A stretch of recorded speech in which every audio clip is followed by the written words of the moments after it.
The outcome will lay the foundation for the modern world. Greeks traditionally called everybody except themselves barbarians. So this whole thing really between East and West started probably with the Persians and the Greeks and continued ever since. The Persian invasion of Greece would be one of the greatest collaborations of strategy and engineering in military history. The massive invasion would be a complex land-sea assault, demanding some astonishing feats of engineering. Xerxes wanted his forces to enter Greece at the isthmus of Mount Athos, but the seas there were so turbulent, the king directed his builders to dig a canal across the isthmus. With vast manpower and expertise in canal engineering, Xerxes' engineers took a mere 6 months to complete the canal across the isthmus. But the next challenge facing his generals and architects was even greater. The huge Persian army still had to cross the 1.5-mile-wide Hellespont.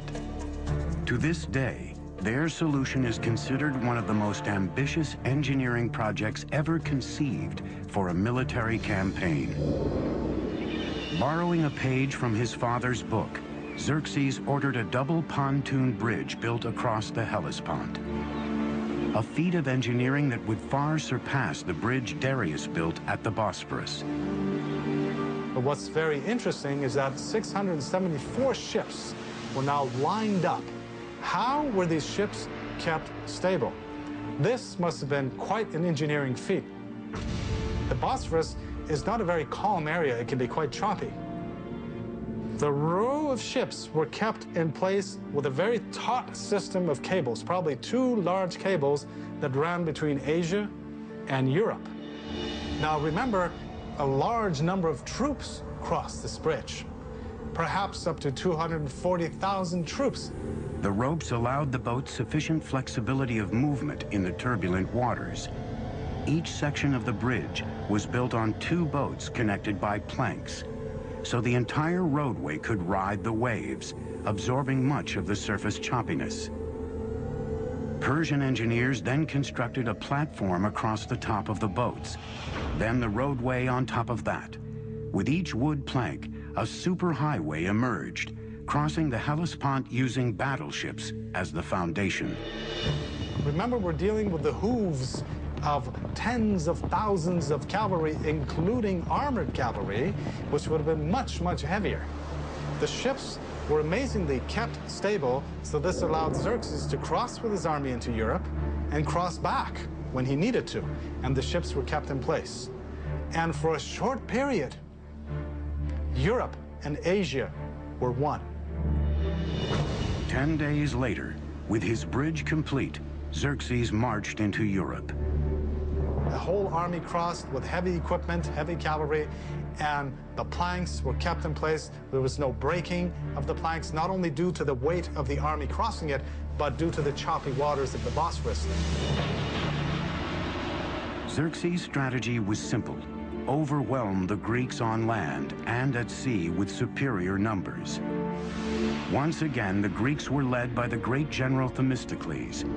He knew he couldn't beat Xerxes on land, so the entire campaign was designed to lure the Persian navy into a trap.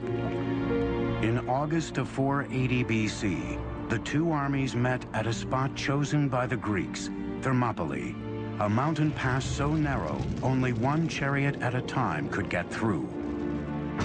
For days, the massive Persian army was stalled, bottlenecked on the wrong side of the pass, just as the Greeks planned. In the meantime, unseen by the Persians, Themistocles left with most of his army, leaving only a token force of 6,000 Spartans behind. Like his father before him, Xerxes was about to charge headlong into a Greek trap. When they finally broke through the narrow pass, the Persians easily destroyed the meager Spartan force Themistocles had left behind as bait and marched toward Athens.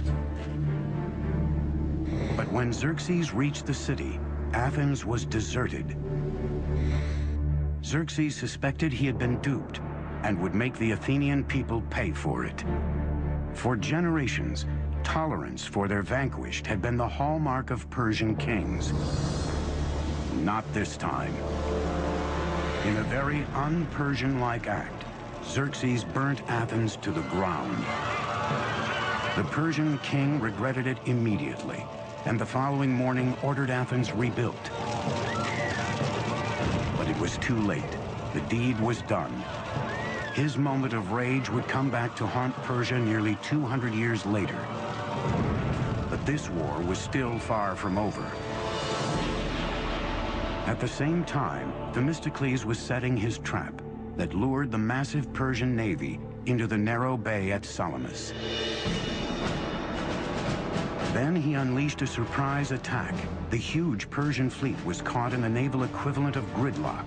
They couldn't maneuver in the tiny bay, while the Greeks used their heavy triremes as battering rams to demolish the Persian ships. It was a decisive victory for the Greeks. Xerxes returned home defeated, king of a Persian empire that was no longer invincible. There is one high note in the Persian loss against the Greeks at the Battle of Salamis, one saving grace, a woman named Artemisia, the sole female Navy captain in the Persian fleet. She faked out the Greeks by ramming one of her own losing ships, and she sailed away to escape in the confusion. Her survival skills so impressed Xerxes that he was thought to have said, "My men are becoming women, and my women are becoming men." The Persian wars launched Athens into its golden age, but left the colossal Persian Empire vulnerable. It would be left to a young prince, a worshiper of Persia's great kings, to deal the empire its last blow. Humiliated by Artemisia's daring escape, the Greeks offered a huge price for her capture, but Artemisia had safely sailed home.